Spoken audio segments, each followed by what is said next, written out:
Today on CWN, girls powerlifting is leaving for regionals today. And are you going to the baseball tournament? I'm William. And I'm Abby, and today is Wednesday, March 1st, 2023. Please stand for the Pledge of Allegiance and then pledge the Texas flag. The Pledge of Allegiance. I pledge allegiance to the flag of the United States of America and to the republic for which it stands, one nation under God, indivisible, with liberty and justice for all. The Texas Pledge. Under the Texas flag, I pledge allegiance to thee, Texas, one state under God, one and indivisible.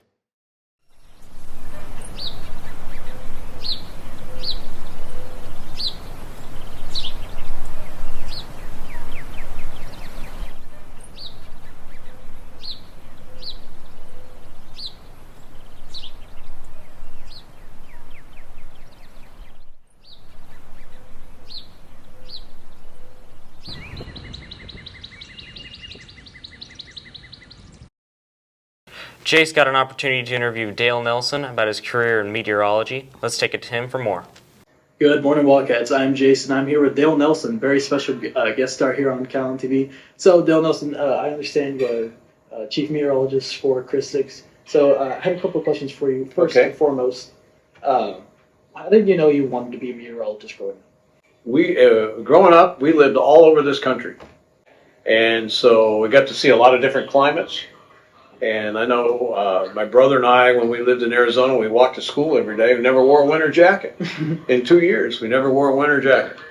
And there were times in Illinois when the snow was so deep that we got out of school. I thought that was great, you know. And so the weather was different from place to place. And so that's how I kind of got interested in it. My dad was a pilot in the Air Force. Mm-hmm. So if you're up in the air, you naturally have a pretty good amount of knowledge about meteorology to begin with. So I kind of, because things change. So all these things brought out my curiosity about weather, and I just kind of liked it. And it's nice that it changes all the time and it's never the same. Again, it's just the fact that it never stays the same. There's always something exciting going on. Okay, so how long have you been a meteorologist for? Well, I think the definition of a meteorologist, the pure definition, is someone that has a college degree in the science of weather, which is meteorology. And so that happened in 1979. I checked that, 1978. So last century and a long time ago. Okay, so how long have you been the chief meteorologist here at Chris 6 for? I started working for Chris 6 on September 21st, 1981. So if you do the math, that was 42 years ago, almost. All right, so the last question is, any advice you have to give to aspiring meteorologists like myself? Well, meteorology is a science, so you want to have some certain level of interest in science to begin with. And you probably need to have a pretty good background in mathematics because, you know, math and science kind of go together. I also have some chemistry and physics, but those are secondary compared to the math and general science. And as far as broadcast meteorology goes, speech and communications, which is what we're doing right here. So as long as you do those things, you'll be fine. Awesome. So, Dale Nelson, thank you for your time. It's been an honor. No problem. Doing this interview. And so that's all for me. Let's take it back to you guys at the studio. Miss Johns recently had a lab in her chemistry classes. Let's check it out. Good morning there, Calallen TV. My name is Logan Barraza, and I'm here with Mrs. Johns today. So, Mrs. Johns, we heard about this lab you're doing, and we noticed that there were some flames in the lab. Can you tell us more about that? Okay, so we're doing stoichiometry right now, which is how you can do amounts of reactants and amounts of products and figure out how they interact with mole ratios and things like that. And we've been learning how to do what a percent yield is.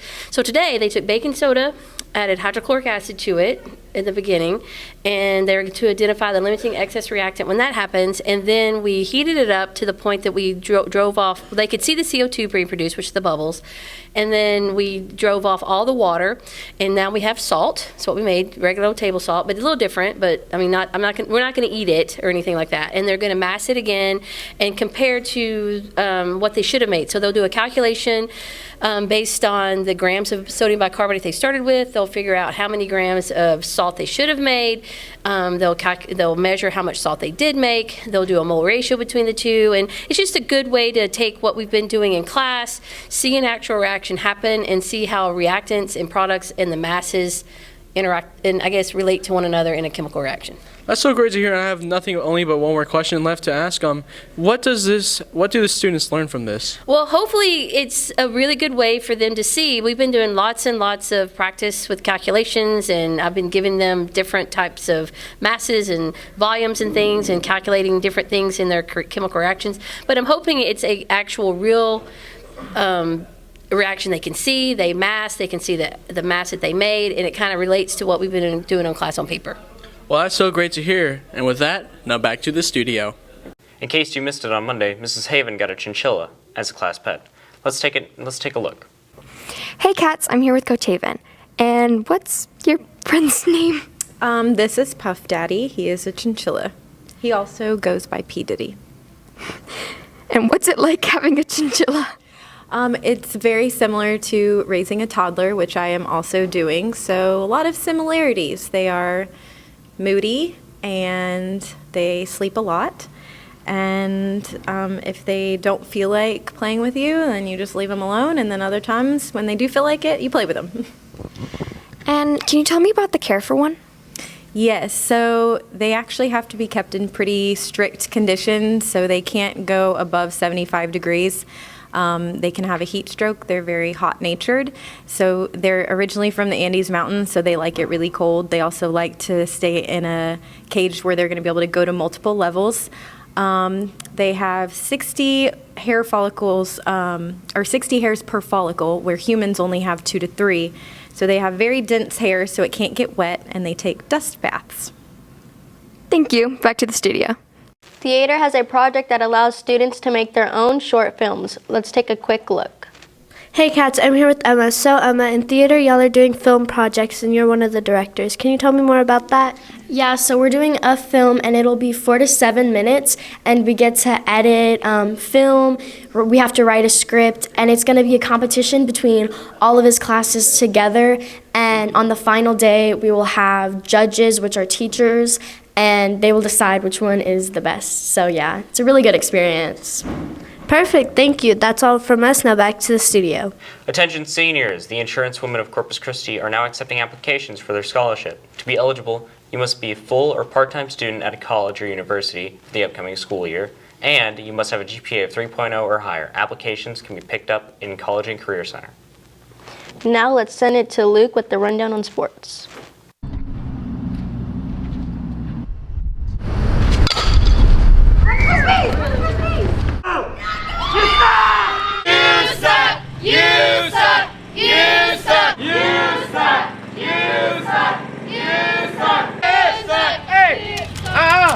We gotta be better than them, all right?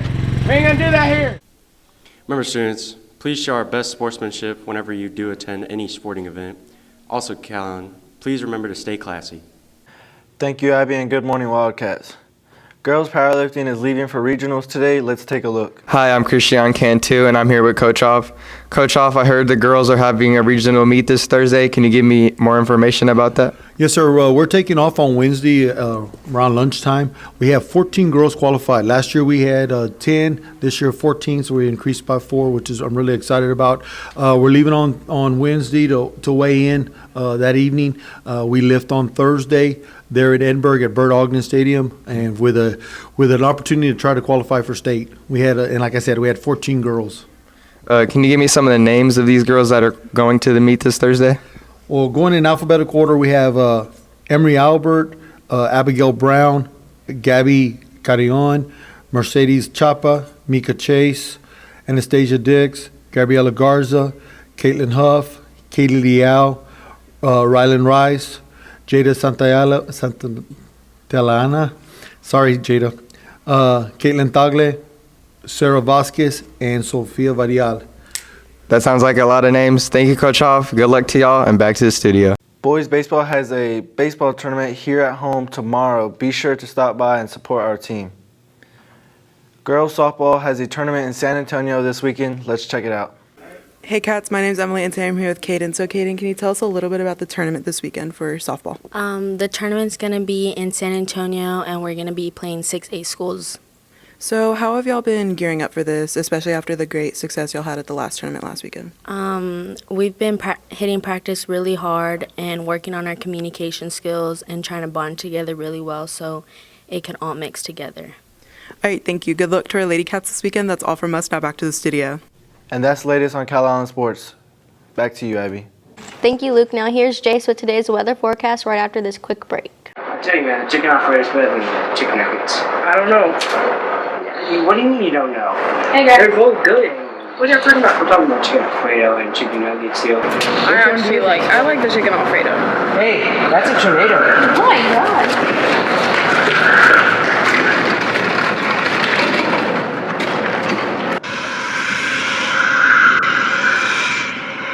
Come on, Diego. What's happening?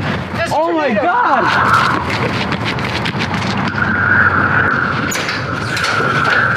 Guys, hurry up, get inside, there's a tornado.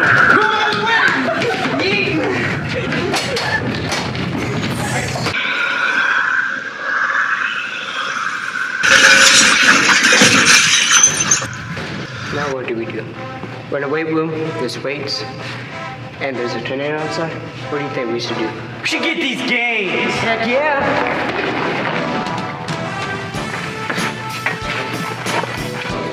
Ray, shut up.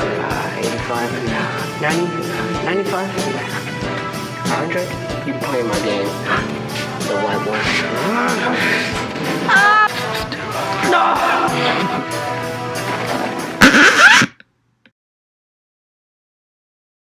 Good morning, guys. I'm here with Miss Lyons from the library. So what would we do if we were in the library and a code gray was called?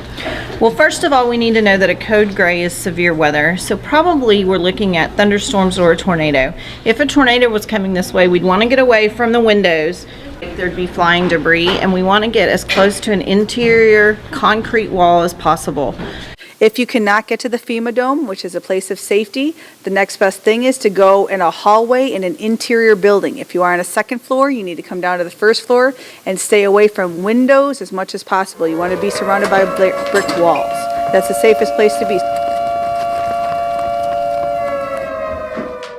Good morning, Wildcats. I'm Jason. Let's take a look at today's weather, but first, we got to thank our sponsor, Chick-fil-A. So right now, it is 76 degrees Fahrenheit with a 3% chance of rain, and winds coming out of the south-southeast at 14 miles per hour. And going into 12 o'clock, it's 83 degrees Fahrenheit with a 1% chance of rain, and winds coming out of the south-southeast at 14 miles per hour. For 4 o'clock, it's going to be 87 degrees Fahrenheit with a 1% chance of rain as well, and winds coming out of the southeast at 30 miles per hour. And 8 o'clock is going to cool off considerably, and the rain chance will increase all the way to 10%, and winds will stay the same at southeast at 13 miles per hour. And so going into our weekend here for Thursday, it'll be 89 degrees Fahrenheit with a 10% chance of rain, and winds coming out of the south-southeast at 16 miles per hour. For Friday, it's going to cool down a little bit. It'll be 77 degrees Fahrenheit with a 1% chance of rain, and winds coming out of the north-northwest at 20 miles per hour. And Saturday, it'll heat up once again to a 82 degrees Fahrenheit with a 4% chance of rain, and winds coming out of the west at 19 miles per hour. That's all your forecast for this weekend. So let's take it back to the main anchors. Thank you, Jace. No problem. And that's all your announcements for today. But now it's time for the joke of the day. So guys, why did the frog walk home today? I don't know, Abby. Why? Its car got towed. For all you social people out there, make sure you're following us on Facebook, Twitter, and Instagram at Calallen TV for all your latest updates. Also, subscribe to us here on YouTube to catch all of our latest videos. And don't forget to catch our Saturday show now at 8:30 a.m. on Chris 6 and the CW at 5 p.m. And as always, stay classy, Calallen.